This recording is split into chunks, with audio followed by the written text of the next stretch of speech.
for today, dapat bang isisi kay Andrea Brillantes ang kaguluhan sa relasyon ng Katniel? Hanggang ngayon kasi ay hindi pa rin humuhupa ang issue ng hiwalayan ng dalawa.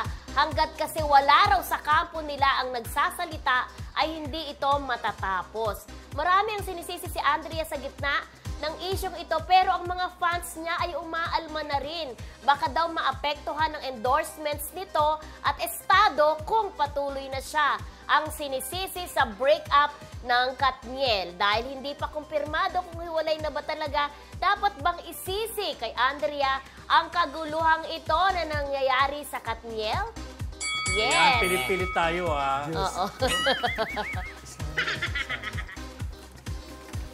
Ano?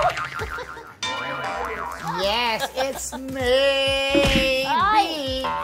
Ay! Ako, yes. Ay. Dapat bang isisi kay Andrea ang gulo ng Katniel? Ganon. Yes. Di basta ako naniniwala kasi na pag walang usok, hindi magkakaroon ng apoy, di ba? So, pinaka-importante talaga ay magsalita sila pareho. Yun ang para matapos ang isyong yan. Yun lang talaga. Correct. Ako naman, hindi dapat isisi. Kasi sabi nga natin, sa isyong yan, wala pa talagang confirm. Okay. Wala pa talagang confirm kung si Andrea talaga ang dahilan. So, kung hindi talaga siya ang dapat sisihin, kung ang magjowa ay nagkakaroon ng problema, wala sigurong dapat sisihin, kundi silang dalawa mismo na involved dun sa relationship. Keso regardless na magkaroon ng third party, yung third party hindi pa rin dapat isisi. Diba? Kasi yung temptation, dapat nandoon sa lalaki o sa babae kung mai-inlove pa sila sa iba. So para sa akin, hindi dapat isisi kay Andrea dahil ang involved dun sa relationship yung dalawang tao at hindi dapat isisi sa iba. Ako maybe. Pero tama din naman si Roldan kung si Andrea nga ay magsasalita na para wala akong kinalalaman kung nagkakaguluman tapos ang issue. Diba? O si Daniel, ipagtanggol si Daniel. Parang di ba nakakaya naman kay Andrea nasasagot sa issue. Dapat talaga may magsalita. Para sa kalilinaw ng pero bakit kaya dapat hindi isisi. Hindi isisi.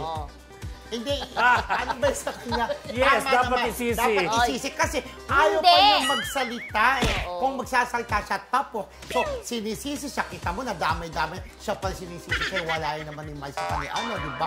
Elijah. Pero ikaw di umano, sabi nga. Pero ito, si Mildred daw, tama ba't isisisi sa kanya? Pero kung magpapaliwanag na rin yung dalawa, di tapos na rin dapat sila lang involved dun Wag na nilang pa si correct. Andrea. So kayo mga friendship, mga classmates, sa tingin niyo po ba dapat isisi kay Andrea? Comment lang po kung siya ba natiturong dahilan di umano sa iwalayang Katniel.